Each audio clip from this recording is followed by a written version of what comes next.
State of Idaho versus Brian Koberger. And this is the timeline per the documents that I created weeks ago when those documents came out. This timeline is what they are going by, which doesn't make sense because we'll show you why. First of all, the first key time is wrong glasses, hold on. So according to this timeline, at 4 a.m., DoorDash delivery was made to the residence. That was the 1122, indicating at least one victim, Xana Kernodle, was awake at that time.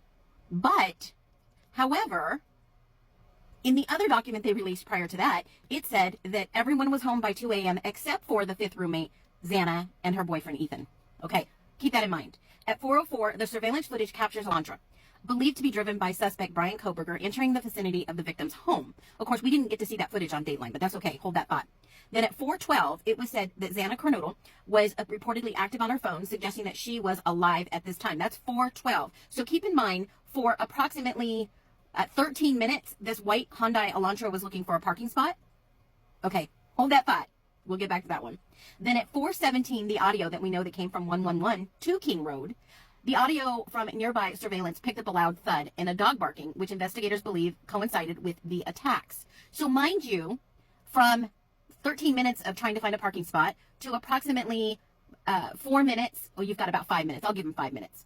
And then 6, 7, 8 minutes, all this was done. Because the same white Hyundai Elantra was seen speeding away from the area, indicating the suspect's departure. So all that in a matter of 5, 6, 7, 8 minutes. Is that correct? I think I'm checking the timeline across the documents, and that's 8 minutes. Okay, but if you look over here and you see all the text that I put off to the left side with these time frames, the first earliest time frame that they share with us is approximately Madison Mogan making a call to BF. Now, why would Maddie call BF? I mean, they're in the same house. They were just sitting on the bed talking per Dylan's statement. If y'all haven't read that, it's in there too. And then you see that DM creates a new contact an hour later, approximately an hour later. So for a whole hour, what happened between that time frame? Because then it picks up that Bethany actually contacted DM. Bethany initiated contact. What? Madison tried to call BF. BF initiated contact with DM. And then look at what she says. I saw Xana in all black at 4:23. How could she see Xana? How could BF see Xana in all black at 4:23? Where did BF see Xana wearing black? And then at 4:22, DM to BF, I'm freaking out right now. This timeline doesn't add up. Because I'm going to show you another one. Right at the bottom was from the documents that on her way, DM, on her way down, and she began running towards BF bedroom, she noticed Xana laying on the floor of her bedroom with her head towards the wall and her feet towards the door. Now, mind you, in that house, the door opened right to left.